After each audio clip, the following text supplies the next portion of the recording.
கர்த்தர் சொல்லுகிறார், நீங்கள் நின்று கொண்டு கர்த்தர் உங்களுக்கு செய்யும் ரட்சிப்பை பாருங்கள்.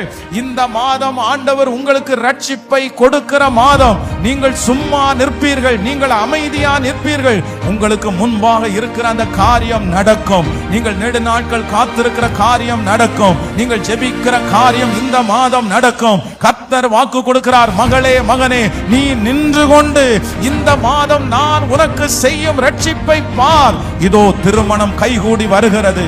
இதோ குழந்தை பாக்கியம் இந்த மாதம் உண்டாகிறது. இதோ அந்த கடன்களுக்கு ஒரு முடிவு வருகிறது. இதோ எதிர்த்து நிற்கிற பார்வோனுடைய சேனை முழுவதுமாய் செங்கடலே அமிழ்க்கப்படுகிறது. இதோ கர்த்தர் உங்களுக்கு பெரிய ரட்சிப்பை இந்த மாதம் கட்டளையிடுவேன் என்று வாக்கு கொடுக்கிறார். தூர இடத்துல இருக்கிற அந்த பிள்ளை மேல ஆண்டவருடைய மகிமை கடந்து போகட்டும், குடும்பத்தின் மேல கடந்து போகட்டும். இது சாதாரணமான மாதம் அல்ல, இது தேவன் எனக்காக இறங்கி வருகிற மாதம்.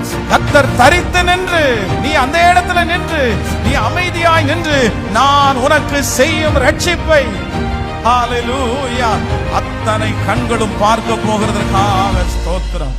ஆமென்.